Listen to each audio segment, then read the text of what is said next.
दोस्तों, हर स्कूल की भूतिया कहानियों की तरह थाईलैंड के स्कूलों में भी डरावनी भूतिया कहानियां सुनाई जाती हैं। पर क्या होगा जब ये कहानियां सच हो जाएंगी? हमारी आज की थाई हॉरर मूवी हमें इसी बात का जवाब देगी, जिसका नाम है स्कूल टेल्स। आईएमडीबी ने इसे 5.8 आउट ऑफ 10 की रेटिंग्स दी है और माई ड्रामा लिस्ट ने इसे 7.5 आउट ऑफ 10 की रेटिंग्स दी है। इस मूवी की कहानी काफी ज्यादा डरावनी और इंटरेस्टिंग है, तो आप लोग वीडियो को पूरा लास्ट तक देखना। चैनल पे नए हो तो चैनल को सब्सक्राइब भी जरूर कर देना, क्योंकि अब हम देखने जा रहे हैं स्कूल टेल्स मूवी की एक डरावनी कहानी। तो ये कहानी शुरू होती है रात के टाइम एक स्कूल को दिखाते हुए, जिसके अंदर बिल्डिंग नंबर 3 को हॉन्टेड माना जाता था। हम लोग देखते हैं पन और उसकी दोस्त किक को, जो स्कूल के अंदर भूतों को ढूंढने की कोशिश कर रहे थे। ये प्लान पन का था, पर एंड में पन ही डर के मारे घर भाग जाती है और किक के साथ होने लगती है पैरानॉर्मल चीजें। किक को एक खतरनाक ईविल आत्मा घेर लेती है, जिसके बाद अगली सुबह किक की लाश स्कूल के बाहर पड़ी मिलती है। अब सीन जाता है 2 साल आगे, जहाँ पे उसी सेम स्कूल के बैंड के बच्चे प्रैक्टिस कर रहे थे। पर अभी भी उसी स्कूल में पढ़ती थी और उसे अपनी गलती का काफी रिग्रेट था, क्योंकि वो अपनी दोस्त को अकेला छोड़ के उस रात भाग गई थी। खैर, जो बैंड के बच्चे थे उनके कंपटीशन की तैयारी चल रही थी और हम लोग मिलते हैं कुछ दोस्तों से, जिनके नाम थे टॉप, सॉन्ग, पीट, मे, ओम, नेट और एमी। ये सारे दोस्त बातें कर रहे थे और इसलिए टीचर सबको पनिशमेंट दे देता है स्कूल में रुककर म्यूजिक इंस्ट्रूमेंट साफ करने की। सभी लोगों को अपने स्कूल की भूतिया कहानियों के बारे में पता था और इसलिए साफ सफाई करने के बाद सब फैसला करते हैं डरावनी कहानियां सुनाने का। वो लोग कैंडल जलाकर कहानियां सुनाते हैं और सबसे पहली कहानी सुनाता है टॉप। उसकी कहानी थी याक नाम के एक लड़के की, जिसका एक पैर खराब था और एक दिन वो स्कूल की बिल्डिंग में कैद हो गया था। उस रात को याक सीढ़ियों से गिर के मारा गया था और अब कहा यह जाता है कि रात के टाइम अगर किसी को याक की आत्मा पकड़ लेती है तो याक उस इंसान को भी सीढ़ियों से गिराकर मार डालता है। इसके बाद मैं अपनी कहानी सुनाती है, जो पवादी नाम की एक लड़की के बारे में थी, जो बहुत साल पहले स्कूल के मार्चिंग बैंड का हिस्सा थी। पवादी बांसुरी बजाती थी और कहा यह जाता है कि एक रात पवादी का मर्डर कर दिया गया था और उसके शरीर को म्यूजिक रूम के शीशे के पीछे छुपा दिया गया था। कहानी के हिसाब से अगर कोई म्यूजिक रूम के उस शीशे के सामने खड़े होकर बांसुरी बजाए तो पवादी की आत्मा बांसुरी बजाने वाले के पास आ जाएगी और जब तक पीछा नहीं छोड़ेगी, जब तक वो उसको पोजेस नहीं कर लेगी। अब इस कहानी के बाद पीट अगली कहानी सुनाता है, जो थी लाइब्रेरी के बारे में, जिसके हिसाब से अगर रात को लाइब्रेरी में जाके कोई जोर जोर से चीखता है तो लाइब्रेरी की आत्मा उस बच्चे को चुप कराने के लिए आ जाती है। उसका चेहरा खौफनाक और आधा ढका हुआ होता है, पर उसका पूरा चेहरा देखने पर इंसान मारा जाता है। खैर, इसके बाद कहानियों का सेशन खत्म हो जाता है, पर दोस्तों में बात छिड़ जाती है कि उन्हें देखना चाहिए कि ये कहानियां सच्ची हैं या फिर झूठी। ओम को थोड़ा डर लग रहा था, पर पीयर प्रेशर पड़ने की वजह से वो कुछ नहीं कर पाता। अब सब लोग निकल जाते हैं कहानियों को प्रूफ करने के लिए, पर रास्ते में अपनी एक दोस्त से मिलने चले जाता है ओम, जो किसी वजह से आज रात स्कूल के अंदर ही रुकी थी। ओम की दोस्त और कोई नहीं पन थी, जो मुर्गी के अंडे फूटने का इंतजार कर रही थी। ओम पन से बात करने लगता है और दूसरी तरफ बाकी लोग अलग अलग हो जाते हैं समय बचाने के लिए। मे और एमी म्यूजिक रूम में पवादी की आत्मा को ढूंढने के लिए जाते हैं। टॉप और नेट जाते हैं याक की आत्मा को ढूंढने के लिए और पीट और सॉन्ग लाइब्रेरी की आत्मा के पास जाते हैं। अब पुराने म्यूजिक रूम के अंदर लड़कियां पहुंचती हैं, पर यहाँ पे मे को एमी पे गुस्सा आ जाता है, क्योंकि उसे मिलती है एमी की एक फोटो जो जॉम नाम के एक लड़के के साथ थी और जॉम मे का क्रश था। खैर, जब एमी बांसुरी बजाने वाली थी तो मे उसे बजाने नहीं देती और वो खुद बांसुरी शीशे के सामने बजाती है। ऐसा करते ही एक काली परछाई मे के पीछे आ जाती है, पर एमी मे के ऊपर हंसने लगती है और तभी गुस्से में मे बांसुरी को फेंक देती है। सीन लाइब्रेरी में जाता है, जहाँ पे पीट और सॉन्ग को कुछ अजीब फील होने लगता है और ऐसी सेम फीलिंग टॉप और नेट को भी आ रही थी, जो कैमरे का इस्तेमाल करके याक को ढूंढने की कोशिश कर रहे थे। अब पीट सॉन्ग को डराने के लिए लाइब्रेरी में छुप जाता है, पर पीट से एक डरावनी किताब गिर जाती है और तभी सॉन्ग भी लाइब्रेरी से गायब हो जाता है और पीट के सामने आती है एक लड़की की आत्मा, जिससे डर के पीट भागता है। इतना ही नहीं, म्यूजिक रूम के अंदर एमी को शीशे के अंदर पवादी की आत्मा दिखाई देती है और वो मे को अकेला छोड़ के भाग जाती है। और दूसरी तरफ नेट टॉप से अलग हो जाता है और एक कमरे के अंदर बंद हो जाता है।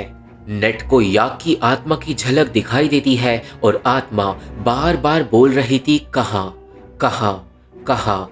डर के मारे नेट कमरे के कोने में घुस जाता है, पर याक की आत्मा परछाई बन के नेट की तरफ बढ़ती है।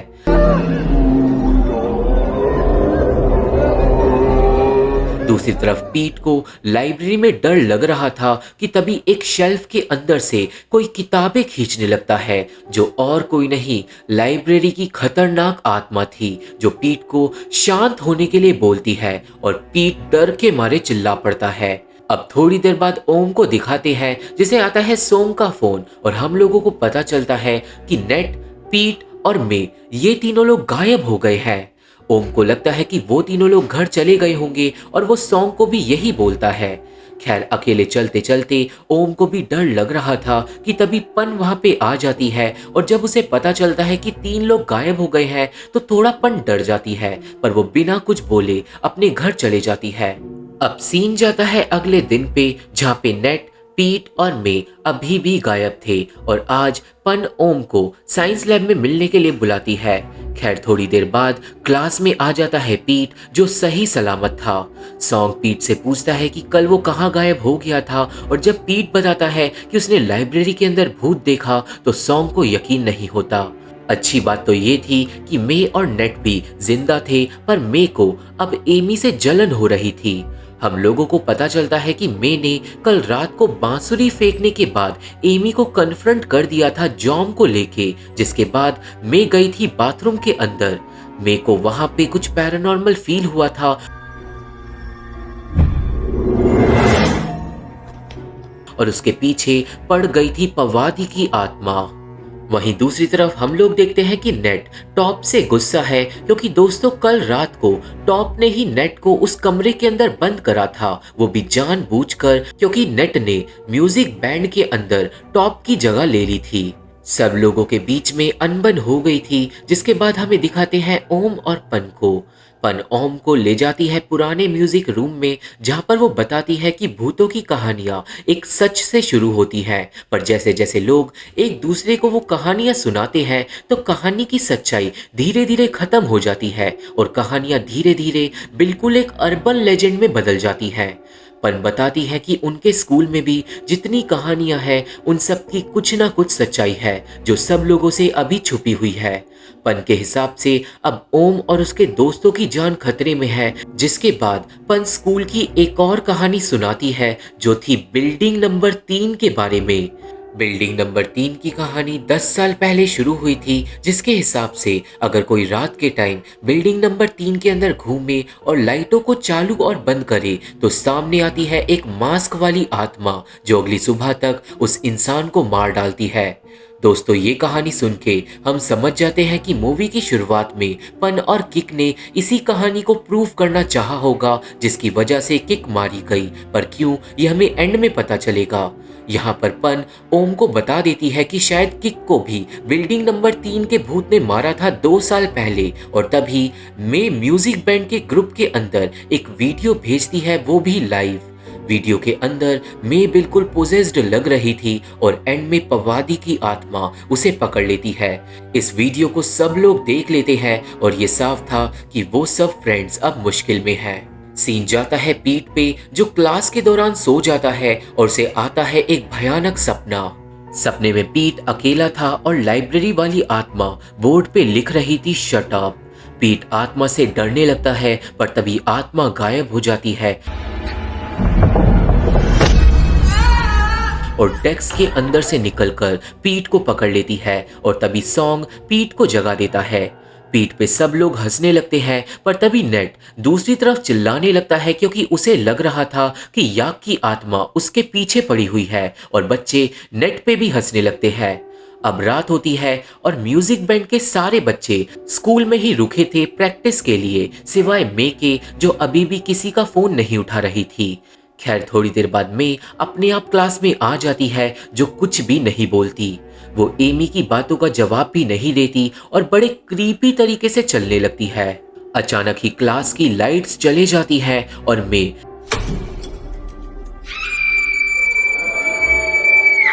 शीशे के सामने बांसुरी बजाने लगती है। ये साफ था कि मे अब पूरी तरीके से पोजेस्ड है और वो अचानक ही चिल्लाती है, जिससे सारी लाइट्स फूट जाती हैं और सारे बच्चे और टीचर डर के मारे घर भाग जाते हैं और मे के दोस्त चौंक जाते हैं। अब अचानक ही पीट को लाइब्रेरी वाली आत्मा और नेट को याक की आत्मा दिखाई देने लगती है और वो दोनों भी डर के वहां से भाग जाते हैं। कमरे में रह जाती है पोजेस्ड मे, जो जोर जोर से रो रही थी और अब एमी मे से बात करने की कोशिश करती है, पर मे की आवाज डिमोनिक हो गई थी और वो अपने हाथ को ही नखूनों से नोच रही थी। अब तभी वहां पे पन आ जाती है, जो बताती है कि आत्मा ने मे पे कब्जा कर लिया है और मे को होश लाने का तरीका बस ये है कि उसे कुछ ऐसी बातें याद दिलाई जाए जो उसे अंदर तक हिला दे। एमी अब मे को बोलती है कि वो जॉम के साथ 1 महीने से रिलेशन में है, जिससे पोजेस्ड मे चिल्लाने लगती है। मे आउट ऑफ कंट्रोल हो जाती है और इसलिए उन सब लोगों को वहां से भागना पड़ता है।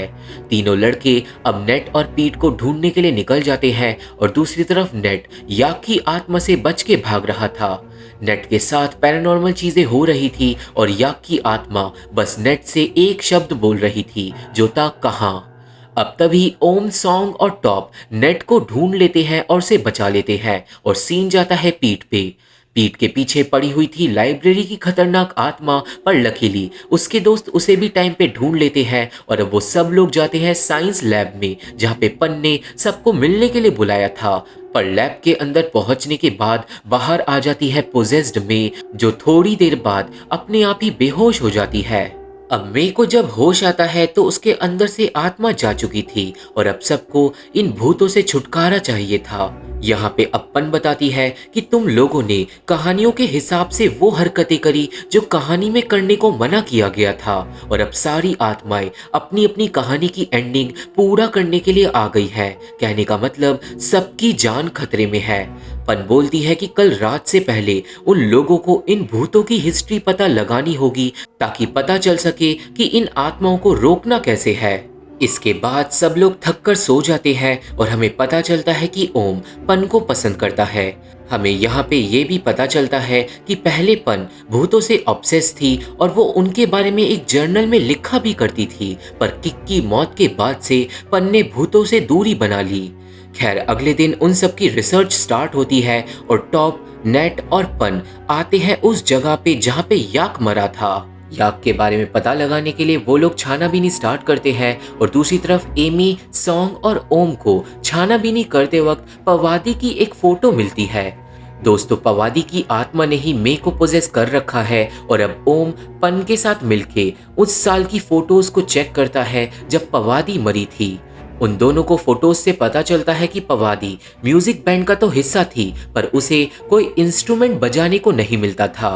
थोड़ा और रिसर्च करने पे उन लोगों को याक की फोटोज भी मिल जाती हैं और हर फोटो के अंदर याक ने एक लाल बैग पकड़ा हुआ था। सारी चीजें नोट करते हुए ओम और पन आगे बढ़ते हैं और उन लोगों को पता चलता है कि लाइब्रेरी की आत्मा असल में एक टीचर की है, जिसका नाम था मिस सोमपोर्न, और लोगों के हिसाब से मिस सोमपोर्न एड्स की वजह से मरी थी। दोस्तों, अब पूरे दिन रिसर्च करने के बाद ओम और पन ने एक थ्योरी बनाई थी, जिसके हिसाब से याक की आत्मा अपने लाल बैग को ढूंढ रही है जो उसके दोस्तों ने कहीं छुपा दिया था, और इसलिए याक हमेशा बोलता रहता है कहाँ कहाँ। वही जो पवादी की कहानी थी वो 10 साल पुरानी थी और पवादी का असल में मर्डर नहीं हुआ था, बल्कि में उसने खुदकुशी करी थी। पर क्यों, ये हमें बाद में पता चलेगा। यहाँ से अब वो लोग एक प्लान के हिसाब से आगे बढ़ते हैं जिसमें टॉप और नेट जाते हैं याक का वो बैग ढूंढने के लिए ताकि याक की आत्मा शांत हो जाए, और दूसरी तरफ मेक को एक खंबे से बांध दिया जाता है ताकि पोजेशन की हालत में पवादी की आत्मा कुछ भी ना कर पाए। और सॉन्ग, एमी और मे पवादी की आत्मा को बुला के उससे बात करने वाले थे। थोड़ी देर में कमरे में पैरानॉर्मल चीजें होने लगती हैं और पवादी की आत्मा चल के आती है मे के पास और उसके ऊपर डाल देती है अपनी चादर। सीन पन, ओम और पीट पे जाता है जो मिस सॉम्पॉन्ड की आत्मा का इलाज ढूंढने निकले थे, पर रास्ते में सॉम्पॉन्ड पीट पे हमला कर देती है। पीट बुरी तरीके से डर जाता है और सॉम्पॉन्ड की आत्मा और किसी को दिखाई नहीं दे रही थी, जिसके बाद पीट अपने आप बेहोश हो जाता है। वहीं म्यूजिक रूम के अंदर पवादी की आत्मा फिर से मे को पोजेस कर लेती है और मे डिमोनिक तरीके से हंसने लगती है और शीशे के अंदर मे की जगह दिखाई दे रही थी पवादी। सब लोगों के पीछे डिमोनिक आत्माएं पड़ गई थी और याक की आत्मा ने भी नेट और टॉप को ढूंढ लिया था। याक की आत्मा से बच के दोनों ही लोग भाग रहे थे, पर वो आत्मा चीजें तोड़ते हुए सामने आ रही थी। नेट और टॉप काफी देर तक याक से बच के भागते रहते हैं, पर एंड में याक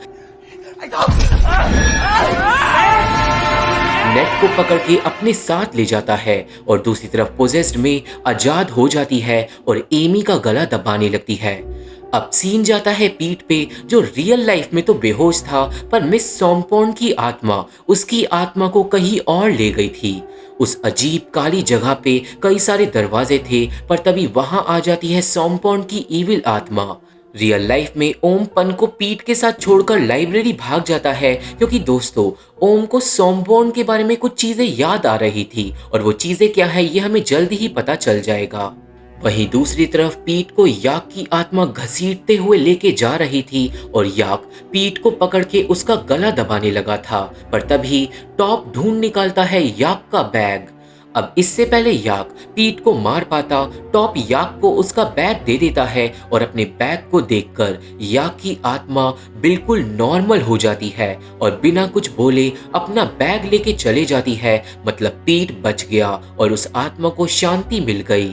सीन जाता है म्यूजिक रूम में, जहां पर पोजेस्ड में एमी का गला दबा रही थी, पर तभी सॉन्ग उठा लेता है बांसुरी। सॉन्ग को याद आता है कि पवादी को म्यूजिक बैंड में बांसुरी बजाने को नहीं मिलता था और इसलिए सॉन्ग पवादी के लिए शीशे के अंदर बांसुरी बजाने लगता है। बांसुरी की आवाज से मे ठीक होने लगती है और पवादी जल्दी ही मे के शरीर से निकल जाती है। वो आत्मा सॉन्ग के पीछे जाके खड़ी हो जाती है और सॉन्ग उसे अपने साथ बांसुरी बजवाता है, जिससे पवादी की आत्मा की इच्छा पूरी हो जाती है और वो भी फाइनली शांति से चले जाती है और मे भी बच जाती है। अब लास्ट में दिखाते हैं पीट को, जिसे उस काली दुनिया के अंदर मिस सॉम्पॉन्ड की आत्मा पकड़ लेती है। वो आत्मा पीट की आंखें खोल कर रखती है ताकि वो उसे अपना पूरा चेहरा दिखाकर मार सके। वही रियल लाइफ में ओम लाइब्रेरी के अंदर पहुंच गया था और वो मिस सॉम्पॉन्ड की आत्मा को बुला रहा था और जैसे ही सॉम्पॉन्ड ओम के सामने आती है, पीट को होश आ जाता है। मतलब किसी वजह से सॉम्पॉन्ड ने पीट का पीछा छोड़ दिया। मिस सॉम्पॉन्ड अब ओम की तरफ बढ़ती है और दोस्तों यहाँ पे आता है एक फ्लैशबैक। हम लोगों को पता चलता है कि जब ओम छोटा था तो मिस सॉम्पॉन्ड उसे डांटा करती थी। एक दिन ओम को पता चल गया था कि मिस सॉम्पॉन्ड को एड्स है और ये खबर ओम ने पूरे स्कूल में फैला दी थी। एड्स की वजह से कोई भी मिस सॉम्पॉन्ड के पास नहीं आता था और एक दिन मिस सॉम्पॉन्ड का कार एक्सीडेंट हो गया था। सॉम्पॉन्ड मारी गई थी पर उसकी आत्मा लाइब्रेरी में भटकने लगी थी। मतलब दोस्तों सॉम्पॉन्ड की वो हालत कहीं ना कहीं ओम की वजह से हुई है, पर ये बात अभी सॉम्पॉन्ड की आत्मा को पता नहीं थी। सॉम्पॉन्ड अब गुस्से में ओम को पकड़ लेती है और उसे अपना पूरा चेहरा दिखा देती है।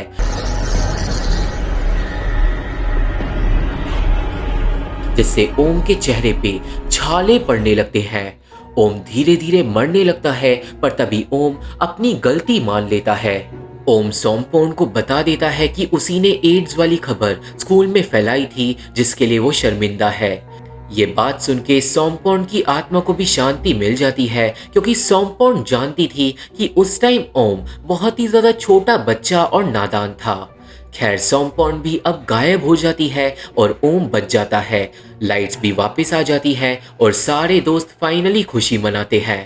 अब थोड़ी देर बाद सब लोग रियूनाइट होकर वापस घर जाने लगते हैं और घर जाने से पहले ओम पन से बात करता है, जो थोड़ी परेशान लग रही थी। ओम पन को यहाँ पे थोड़ा कंफर्ट करता है और उसे समझाता है कि किक की मौत उसकी वजह से नहीं हुई, जिसके बाद ओम पन को घर भेज देता है। पर पन घर नहीं जाती, क्योंकि दोस्तों अगली सुबह सब बच्चों को मिलती है पन की लाश, जो बिल्कुल उसी तरह मारी गई थी जैसे 2 साल पहले किक मरी थी।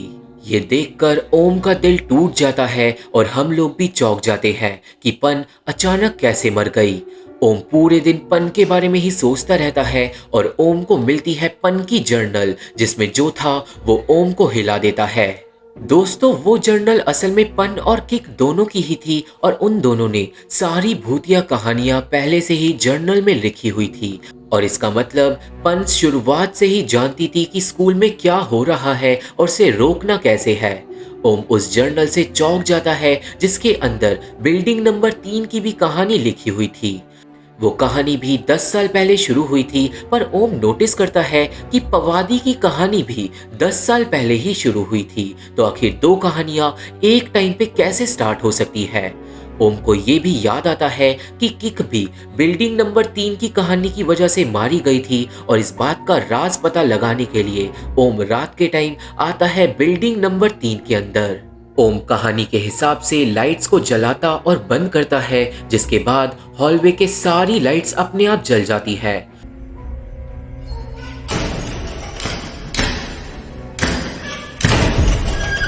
अचानक सारी लाइट्स बंद भी हो जाती है और गेट्स भी बंद हो जाते हैं, और ओम के पास आती है एक डिमोनिक आत्मा, जिसने एक मास्क लगा रखा था। उस आत्मा से ओम के होश उड़ जाते हैं और वो अपनी जान बचा के भागता है।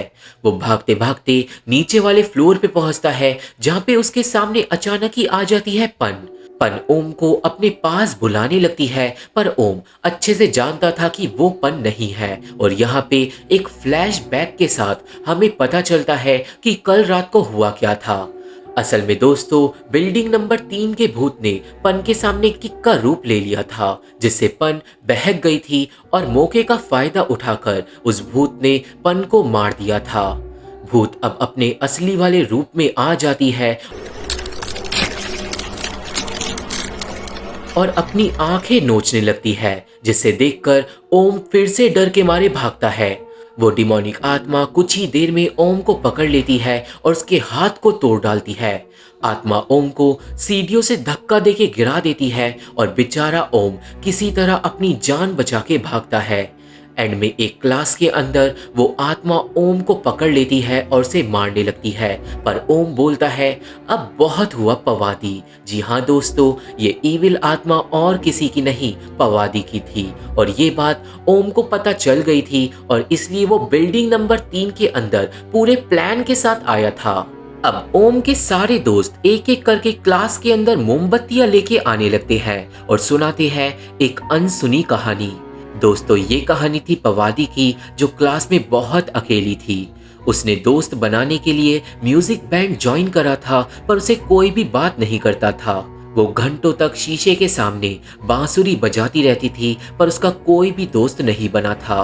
पवादी ने एक दिन विटामिन सी की गोलियां खाकर खुदकुशी करने का नाटक किया था, पर लोगों को उस नाटक का पता चल गया था और सब ने उसे फिर से इग्नोर किया। उस दिन के बाद से क्लास के बच्चे पवादी को ऐसे ट्रीट करने लगे जैसे वो मर चुकी है। सब लोग पवादी से दूर भागते थे, और एक दिन पवादी मास्क पहनकर चाकू लेकर बच्चों को डराने आ गई थी, पर बच्चे पवादी पे हंसने लगे थे, जिसके बाद पवादी ने सच में खुदकुशी कर ली थी। हम लोगों को पता चलता है कि पवादी के मरने के बाद से दो कहानियों का जन्म हुआ, एक तो बांसुरी बजाने वाली कहानी और एक बिल्डिंग नंबर 3 की कहानी, पर दोनों ही कहानियों की भूत पवादी थी। कहानी का सच सामने आते ही आत्मा कमजोर पड़ने लगती है और सब लोग बोलते हैं कि एक मुखौटा लगाने से और दो लड़कियों को मारने से पवादी को वो नहीं मिलेगा जो वो चाहती है और उसकी आत्मा हमेशा अकेले ही भटकती रहेगी। सारे दोस्त मोमबत्तियां बुझाकर कहानी खत्म कर देते हैं और पवादी की आत्मा खत्म हो जाती है और फाइनली वो लोग अपने स्कूल की सारी भूतिया कहानियों का सच पता लगाकर उन्हें खत्म कर देते हैं। कुछ ही दिनों में उन सब लोगों की लाइफ फिर से नॉर्मल तरीके से चलने लगती है और मूवी इसी हैप्पी एंडिंग के साथ खत्म हो जाती है। तो ये थी एक्सप्लेनेशन स्कूल टेल्स मूवी की और मुझे आशा है कि आप सभी को ये मूवी समझ आ गई होगी और मेरी वीडियो पसंद आई होगी। ये मूवी देखनी है तो मेरा टेलीग्राम ज्वाइन करना होगा। मेरे फेसबुक पेज का लिंक और बाकी social media link description box में मौजूद है, तो अगर आप लोग मेरे से जुड़ना चाहते हो तो मेरे को आप लोग वहाँ पे फॉलो जरूर कर सकते हो। वीडियो पसंद आई हो तो वीडियो को लाइक करके और चैनल को सब्सक्राइब करके हमारा सपोर्ट जरूर करना, क्योंकि इन्हीं चीज़ों से हमें हेल्प मिलती है। और मैं आप लोगों से मिलता हूँ अपनी अगली वीडियो में, तब तक के लिए थैंक यू, बाय बाय।